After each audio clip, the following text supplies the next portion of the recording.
Prof. Rocky, Bapak punya tugas menjelaskan tentang bagaimana logika yang sehat itu, Prof. Silakan, Prof. Oke, terima kasih. Apa berantem? Ini ada kue enak nih. Apa namanya kue ini? Ada diksi. Namanya apa kue ini? Nih. Beda saya, Pak Budi langsung makan dengan robot. Robot nggak bisa rasain kue ini.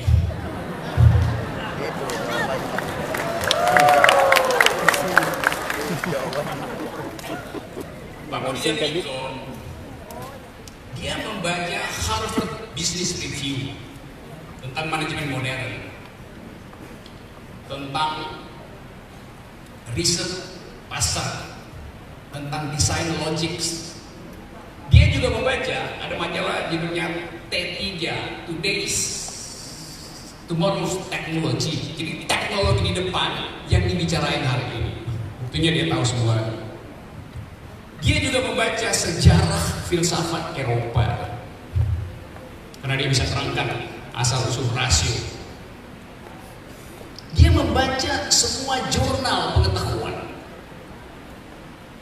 Jadi mestinya Pak Budi ini jadi menteri, super menteri, karena dia bisa terangkan soal pertahanan, bisa terangkan soal pendidikan, bisa terangkan tentang psikologi, bisa terangkan soal teknologi. Tetapi dia memilih jadi pelayan pendidikan, bukan jabatan menteri itu. Itu yang saya kagum pada kawan sekaligus lawan saya. Dia memimpin kurang lebih berapa perguruan tinggi swasta, Pak Budi? 4.700 perguruan tinggi ada di bawah pengaruh pikiran dia. Dan itu yang sangat berbahaya. Karena kalau dia putuskan untuk berhenti memikirkan, IQ Indonesia drop 20%, 30%, 40%. Indonesia langsung kehilangan akal pikiran kalau Pak Budi tidak merawat akal sehat perguruan tinggi swasta yang 4.500 Indonesia. Jadi dia manusia yang berbahaya karena dia mampu untuk membatalkan cita-cita kemerdekaan hanya dengan menyuruh orang berpikir radikal. Kalau dia melakukan itu, tapi ini namanya forum berpikir kuliah pakar, bukan kuliah makar.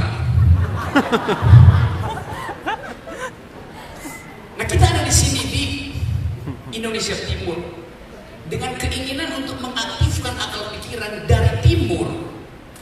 Tadi saya dengar keterangan dari Ibu Dawi, Profesor Dawi, yang simpel menerangkan apa maksud dari kuliah umum hari ini hanya dalam 3-4 menit selesai itu. Lain dengan pejabat yang berbusa-busa menerangkan, karena dia nggak tahu apa yang dia mau terangkan, maka dia putar-putar. Jadi saya terima kasih dari sini ada di tempat di mana pikiran bisa diselenggarakan. Juga terima kasih pada Bu Rektor karena ajak saya makan ikan tadi malam. Dan ikan itu memang untuk dimakan, bukan dihafal nama-namanya. Masuk ya. Oke, saya lanjutkan. Saya jadi asistennya Pak Budi. Saya mau melanjutkan logik yang telah dipaparkan dengan cara saksama dan dalam tempo yang agak panjang. Tapi itu betul-betul mengingatkan kita. Dia mereview perjalanan ilmu pengetahuan dari teknologi mesin uap sampai teknologi robotics dengan cara yang sangat efisien. Karena itu di ujung keterangan Pak Budi tadi ada pertanyaan. Berapa lama lagi nasib manusia? Karena kita lihat evolusi itu memperlihatkan bahwa kita tidak mampu lagi berpikir secepat robot. Kemampuan komputasi robot atas kita. Jadi kita khawatir sebetulnya bahwa era manusia di dalam hukum evolusi sudah sedang berakhir. Karena separuh dari kita hidup dengan cara yang sama. Berarti percepatan itu hanya soal kemampuan untuk mengefisienkan algoritma di dalam robotics. Kalau saudara, Bapak Ibu, Bu dosen, profesor, mahasiswa, ketinggalan laptop, Anda ketinggalan separuh dari otak saudara. Pasti. Tadi Pak Budi pakai PowerPoint. Saya suka katakan, orang yang pakai PowerPoint nggak punya power, nggak punya point.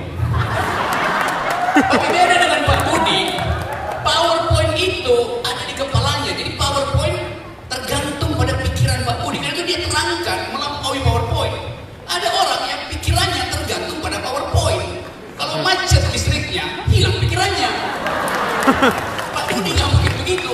Karena PowerPoint itu dihasilkan dari pikiran, bukan dibuatkan orang atau staf khusus. Jadi saudara-saudara, saya pernah teruskan sedikit ya tadi. Pertanyaannya adalah, apakah kita post-humanism, pasca humanitas gitu, kita mungkin gelisah dengan keadaan itu. Tapi itu yang terjadi. Handphone Anda hari ini adalah micro robotics. Kalau Anda ketinggalan handphone, seluruh kecemasan psikologis Anda tumbuh di ruang kuliah. Anda gak bisa fokus pada dosen karena Anda ketinggalan handphone. Anda takut handphone Anda dibuka oleh istri Anda dan ketahuan kok tadi malam ada WA dengan seorang yang bukan istri Anda. Jadi psikologi kita ditentukan oleh handphone itu sebetulnya. Itu membuktikan bahwa separuh dari kehidupan kejiwaan kita ditentukan oleh handphone itu. Di kepala kita, kita lebih hafal nomor PIN daripada nomor baju istrimu, nomor sepatu anakmu. Karena PIN itu lebih menentukan hidup saya sehari-hari dari menghafal tanggal perkawinan. Jadi teknologi mengancam psikologi kita sekaligus membuat kita lega. Itu paradoks teknologi. Jadi efisien, tapi sekaligus kita kehilangan dimensi yang biasa disebut dimensi etis. Anda ketinggalan handphone, kehidupan harian Anda terganggu secara psikologi. Tapi si handphone juga terganggu kalau Anda nggak bawa handphone itu. Karena handphone itu merekam kebiasaan Anda sehari-hari. Handphone itu bingung, kenapa jam 10 pagi emak-emak tidak memencet tombol WA dia. Si handphone bingung, karena di handphone ada memori. Biasanya jam 10 pagi ada grup emak-emak saling kirim WA grup, menanyakan soal harga beras, mempersoalkan BPJS. Handphone itu merekam kegiatan harian kita. Jadi si handphone ini yang smart itu, dia merasa ditinggalkan. Dia tahu bahwa jam 10:15 mak-mak akan ketik di handphone, dia tulis nama-nama ikan, lalu keluar wajah seseorang itu. Bukan ikan yang keluar, tapi wajah seseorang. Karena begitu platform merekam kegiatan kehidupan kita. Jadi kita tergantung pada handphone, handphone juga tergantung pada kita. Kalau kita nggak input sesuatu, handphone itu nggak jadi smart. Kalau kita tidak bikin kesalahan dalam input, Samsung itu tidak bisa memperbaiki softwarenya. Jadi kesalahan kita membuat komputer itu makin pintar. Itu yang disebut dialektics antara teknologi dan biologi. Nah, kita ada di situ hari ini. Sehingga ilmu pengetahuan adalah akses pribadi kita terhadap informasi. Belajar itu diterangkan tadi bahwa belajar bisa dari tempat manapun kita belajar. Ini keadaan kita hari ini. Saya lanjut tadi dengan soal post-humanity ini. Karena kecemasan kita terhadap robotics, jadi kita berpikir bahwa satu waktu kita akan punah, digantikan oleh robot. Separuh dari mahasiswa nanti 10 tahun ke depan isinya adalah humanoid. Tubuhnya dirancang secara biologi, tapi cara berpikirnya adalah robotics. Sangat mungkin kita ada di situ nanti. Kecemasan itu membuat Parlemen Inggris 2 tahun lalu mengundang seorang robot ke depan sidang parlemen seorang robot kalau bentuknya manusia, untuk ditanyakan akibat dari post-humanism itu. Anggota parlemen bertanya pada si robot, "Dying robot, apa yang akan terjadi 10 tahun nanti kalau teknologi robot berkembang secepat hari ini?" Si anggota parlemen, tentu dia nggak bilang dalam dialek Makassar. Si robot bilang, "Justru kami yang cemas, kami bangsa robot cemas, karena kami tidak mampu memiliki kemampuan empati seperti yang kalian manusia miliki. Tidak mampu merasakan enaknya kue Makassar itu meleleh di bagian kiri lidah bercampur dengan liur seperti telur. Robot tidak punya kemampuan itu." Jadi robot dengan jujur katakan, justru kami yang cemas, kami akan punah bila kami tidak punya dimensi etis di dalam kehidupan kami. Tentu si robot nggak terangin begitu. Dia bilang, "Kami akan punah bila kami tidak punya dimensi etis dalam kehidupan kami." Tapi itu menerangkan bahwa robot yang dibekali dengan kemampuan komputasi tidak mampu untuk mencerna dimensi etis manusia. Apa itu dimensi etis? Justice, keadilan. Robot bisa bikin kalkulasi mana yang adil, mana yang tidak, dengan masukin program tentang multilateralisme misalnya. Adil artinya bila selesai dibikin statistik, jalan pikirannya. Itu yang dikerjakan pemerintah hari ini misalnya. Pemerintah katakan misalnya tidak ada disparitas, tidak ada kesenjangan sosial dalam masyarakat kita karena Gini rasionya 0,34. Lalu kita percaya terhadap keterangan pemerintah itu. Karena kita nggak bongkar apa konsep Gini rasio. Saya sering ceritakan ini supaya membangkitkan akal pikiran kita untuk bertengkar di dalam public policy. Pers headline, tidak ada kesenjangan sosial karena indeks Gini kita 0,34. Indeks itu mengukur kesenjangan sosial. 1 artinya sangat imbang, 0 artinya sangat adil. Memang itu adalah metode ilmiah, Gini rasio adalah metode ilmiah. Tapi pertanyaannya, apa yang diukur? Yang diukur oleh Gini rasio adalah expenditure, pengeluaran orang per hari, bukan pendapatannya. Jadi kalau pengeluaran saya Rp10.000 karena cuma makan kue itu sehari. Mahasiswa UIT pengeluaran juga cuma Rp10.000 karena dia cuma makan coto Makassar pagi-pagi setimbun. Siang dan malam dia nggak bisa makan lagi karena habis uangnya. Dia tinggal perlu makan promah buat mencegah sakit mah. Dia dan saya pengeluarannya sama Rp10.000. Tapi dia tidak bisa beli banyak karena cuma segitu uang jajannya. Saya masih ada uang, tapi saya mengatur konsumsi karbohidrat saya. Maka saya dan dia pengeluarannya sama, maka Gini rasio kita 0. Tidak ada kesenjangan saya dan dia. Tapi dompet saya lebih tebal dari dia sedikit. Dompet dia tebal karena isinya promah. Lalu di bandara Makassar ketemu dengan seorang konglomerat mau investasi di Sulawesi Selatan. Petugas BPS bertanya pada kita bertiga, "Pak Rocky pengeluaran berapa?" 10.000. Mahasiswanya yang antar saya bertanya sama petugas, "Berapa pengeluaran?" Dan 10.000 juga. Jujur kita berdua. Lalu si pengusaha ditanya oleh petugas BPS, "Anda pengeluarannya berapa?" Dia bilang juga 10.000. Dia jujur, kenapa? Karena dokter minta dia makan vitamin aja, jangan makan lain karena penyakitnya banyak. Maka dia cuma keluarin 10.000 untuk beli vitamin. Maka dengan logika ilmu pengetahuan, kita bertiga pengeluarannya, expenditure-nya adalah 10.000.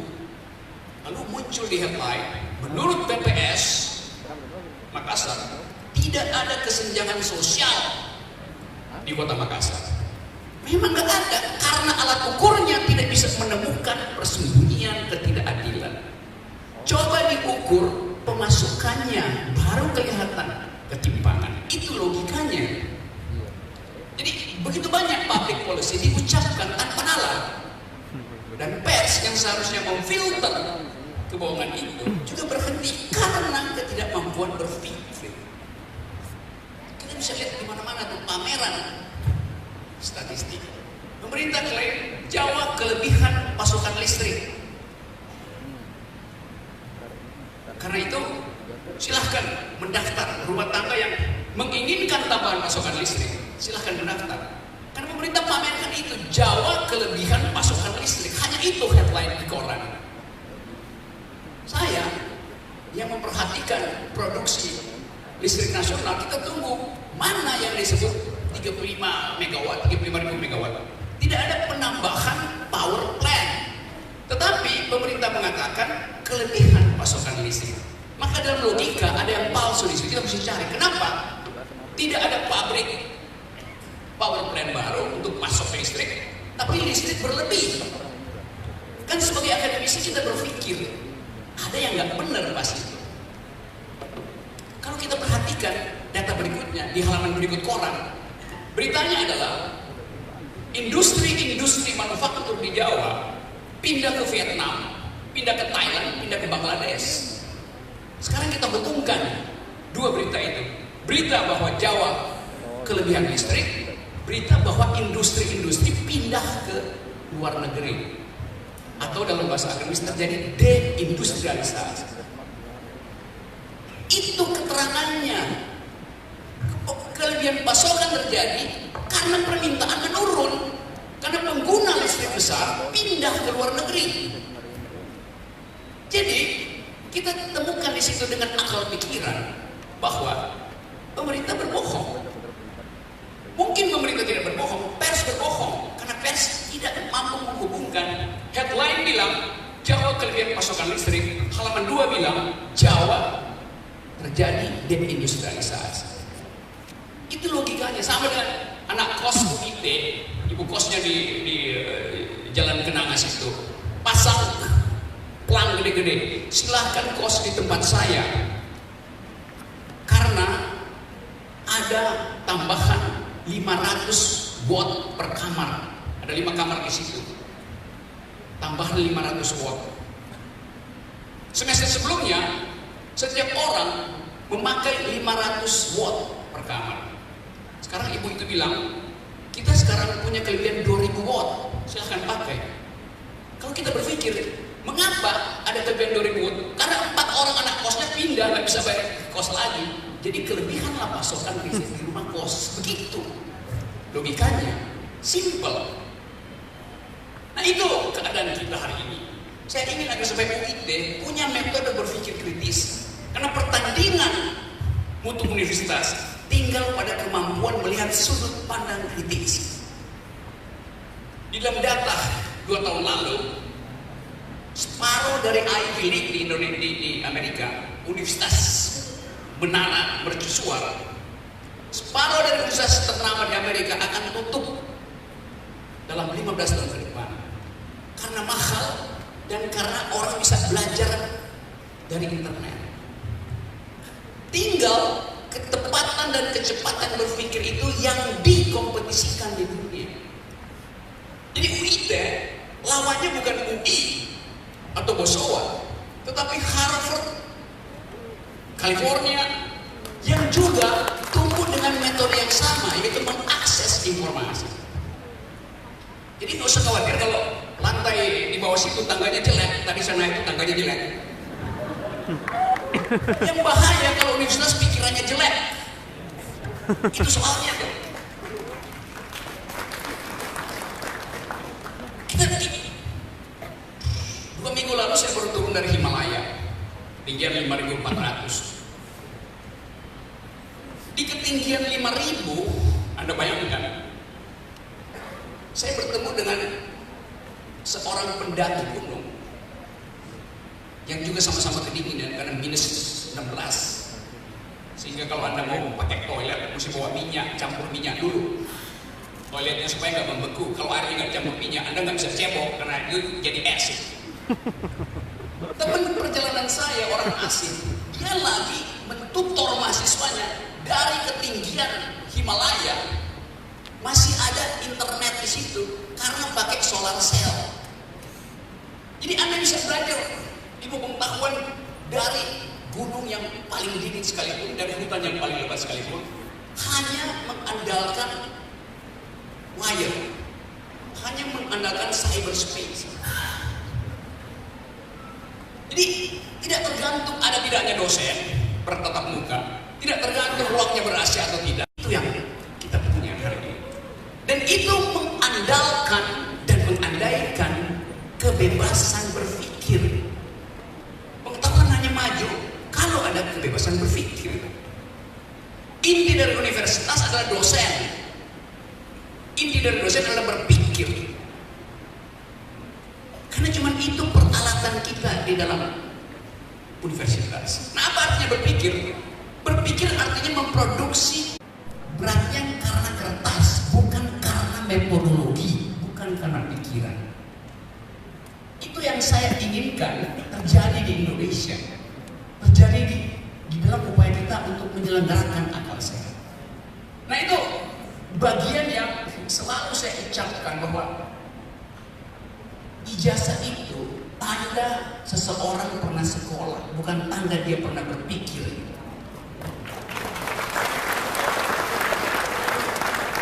Di kita di sini, tanda seseorang sekolah itu sampai dia mesti capai tingkat profesor, bahkan dengan memplagiasi karya orang lain. Saya pernah diminta oleh satu lembaga negara untuk memverifikasi beberapa disertasi di Indonesia. Saya temukan satu disertasi dan beberapa, saya cerita satu contoh aja. Disertasi di bidang ilmu fisika oleh seorang menjadi guru besar, rektor di sebuah universitas, juga di Pulau Sulawesi. Saya mencurigai bahwa disertasi itu plagiasi karena ada logika yang terbalik. Saya bilang pada ketua lembaga, coba kita Google, gampang betul. Phrasing itu Google, betul. Phrasing itu saya temukan di situs sebuah universitas di Texas, bidang fisika. Dan phrasing itu memang salah grammar, kalimat aktif jadi kalimat pasif. Waktu diterjemahkan dalam bahasa Indonesia, grammarnya nggak diperbaiki. Jadi kelihatan memang dia nggak ngerti, karena itu dia copy paste terjemahkan. Sekarang bisa pakai Google Translate. Grammarnya salah. Artinya dia tidak menyumbangkan apa-apa pada disertasinya selain mengutip sesuatu yang sudah salah dari awal. Saya tahu pasti di Austin, di Texas itu diperbaiki, dia nggak perbaiki. Katakan bahwa ini mesti dibatalkan. Karena itu harus ada sidang guru besar di universitas itu untuk menyatakan ini orang plagiat. Tapi dosennya nggak mau. Kenapa? Karena dosennya tergantung pada dia untuk naik pangkat. Pangkatnya naik, otaknya turun. Anda pilih mana? Mengikuti seseorang plagiat. Plagiat itu adalah korupsi tertinggi di dalam dunia universitas. Nah, plagiat artinya mencuri pikiran orang. Korupsi mencuri harta negara. Plagiat mencuri pikiran orang. Itu sama maksiatnya statusnya. Bagaimana mungkin orang menjadi profesor dengan mencuri pikiran orang? Untuk apa disebut guru besar kalau otaknya kecil? Kan itu problem kita kan? Nah, satu hal yang membuat pikiran tidak merdeka karena kita mengabdi pada fanatisme, mengabdi pada hierarki. Di Amerika untuk jadi profesor, Anda cuma perlu 20 menit ngomong dengan Kaprodi. Kaprodi nentuin.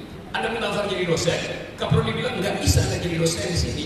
Anda harusnya naik jadi profesor. Kami akan jadi profesor. 20 menit selesai. Karena ada evaluasi terhadap kecerdasan, pikiran, kemampuan untuk menghasilkan, memproduksi ulang ilmu pengetahuan. Di kita nggak mesti isi formulir panjang lebar. Yang mesti coba membujuk pejabat tidak untuk makan sore, makan siang. Hanya untuk meyakinkan bahwa dia berhak jadi profesor.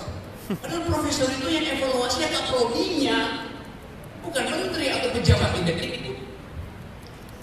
Nah kita sekarang masih mengagungkan itu. Amerika juga begitu dulu. Sampai tahun 60-70-an profesor itu dianggap sebagai tingkat tertinggi karena dia akan menentukan profesor yang lain. Akibatnya semua orang berlomba-lomba untuk membujuk si profesor. Lama-lama orang Amerika merasa bahwa udahlah semua dikasih profesor aja pada jam 4. Begitu selesai kemampuannya ya semuanya jadi profesor. Sehingga nggak ada lagi orang mengabdi pada profesor domship. Bukan ship, tapi ship. Profesor domship. Kingdomship, the kingdomship of the professor. Nah kita ingin biasa aja kita bergaul dalam kesetaraan pengetahuan. Jadikan jabatan itu sebagai kemewahan. Itu poin yang ingin kita tampilkan sedikit. Ukuran bahwa UIT berpikir bukan pada kemampuan dia melobi kekuasaan, tapi kemampuan anak didik saya bisa bertengkar di dalam situs internasional, berdebat dengan seorang guru besar di California misalnya lewat internet. Itu intinya. Dan kita ingin supaya masyarakat tahu bahwa UIT mampu melakukan itu karena dia bisa lompat dari 1.600 ke 400. Dan itu membuktikan ada kualitas yang bertumbuh di situ. Tinggal diperiksa apakah betul kualitas bertumbuh. Dia ikut apa enggak? Dan semua orang bisa lakukan itu. Tapi sekali lagi saya ingin agar supaya ada di universitas. Sekarang saya masuk pada isu tentang saya tadi soal Pancasila itu. Saya memang katakan itu. Terima kasih Pak Budi. Dia bukan bela saya. Dia menerangkan bahwa saya masuk akal. Dia nggak bela. Dia menerangkan saya masuk akal. Dan cuma orang yang punya akal yang mampu membaca bahwa saya masuk akal.